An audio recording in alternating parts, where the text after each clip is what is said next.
But the discussion, I don't know, was that what you enjoyed? Most of you guys enjoyed? Oh, absolutely. Oh, The calls are the best part of the show. Yeah. Though I get the impression that over the years, the calls, the proportion of Christians who want to call us and argue has just gone down and down and down. Yeah, In I've the old noticed days, that it was things are a lot more. We get too many friendly calls these days. We're grateful for them. One kind of call that was particularly great to get, I thought, was once in a while Christians would call in and say, "I love your show. In fact, I've changed my church-going schedule so that I can make sure and catch your show all the way through." Yeah. And we would engage them, and that'd be great fun. But I do enjoy taking challenges to atheism, too. Right, we've all heard Christians try to describe the positions of atheists and just do an incredibly bad job fumble at it. Yeah. Martin and I were on, and we had this one call. The guy called up and immediately said, why do you believe in evolution and stuff like that? Don't you think, there could have been other explanations?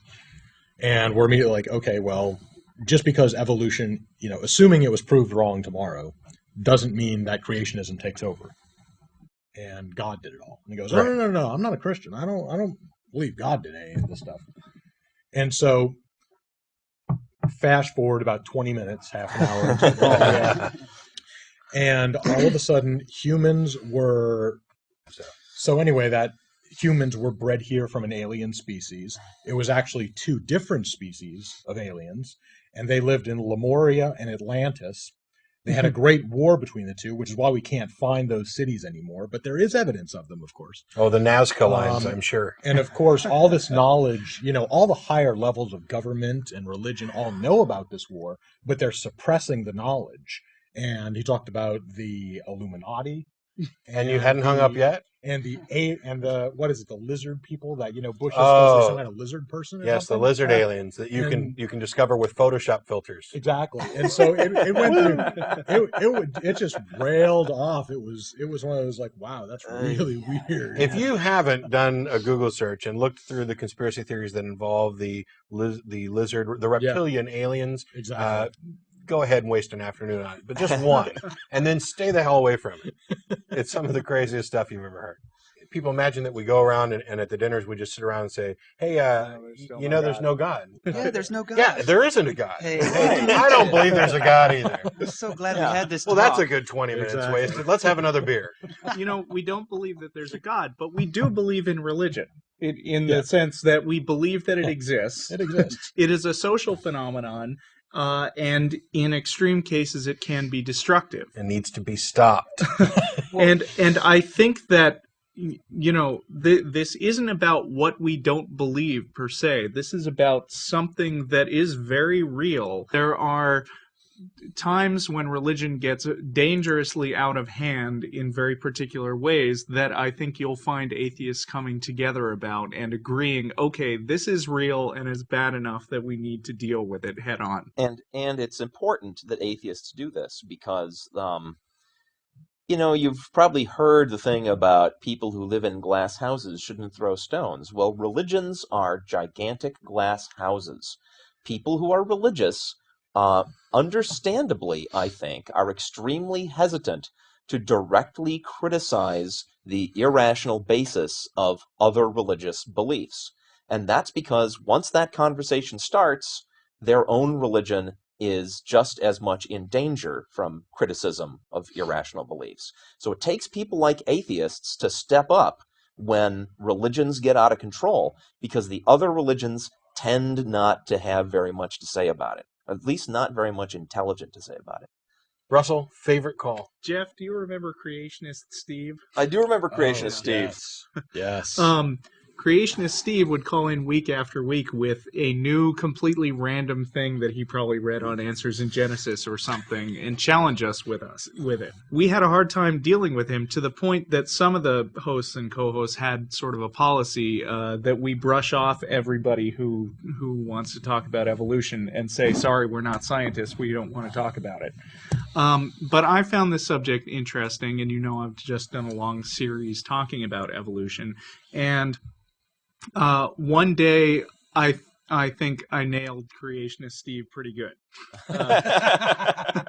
I came on prepared with a topic about the thing that he'd called about last week randomly. I took the time to research it deeply, come up with a complete rebuttal of it, and sure enough, he called in, and he was trying to talk about a new topic.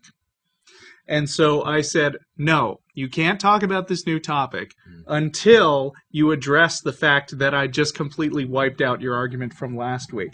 Please address that point, and then we will move on and talk about your next topic, which I will continue to address the next time. And I don't remember how that ended, except that he stopped calling in shortly thereafter. I think that's how it ended. Yeah. I think he kept trying to get us to talk about his new week's topic and ignore the fact that we'd just taken out his previous topic.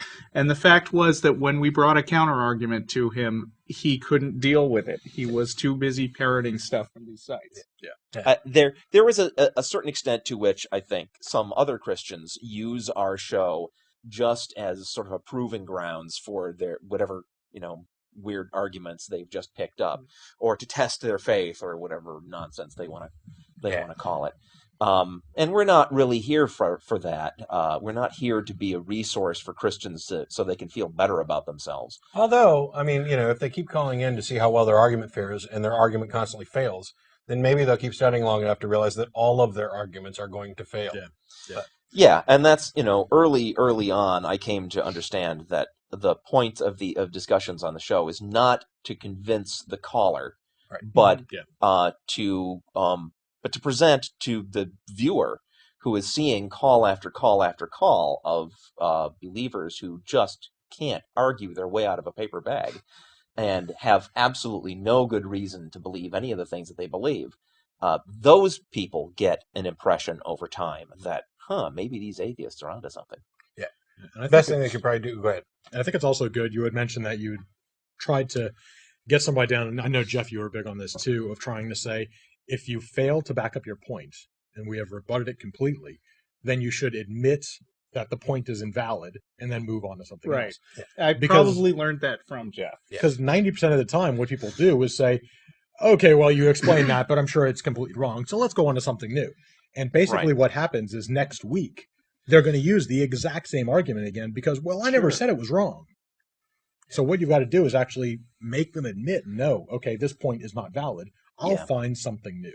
Yeah. Eventually, I think if you get somebody who's honest and intelligent and willing to discuss this, eventually you get down to a point where the arguments have failed and they just say, well, this is something that I accept on faith. Yes. And that's fine. I'd prefer that you didn't, because I think that's a bad idea.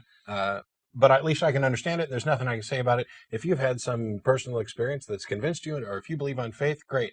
But you have to also admit that that's not relevant to anybody else.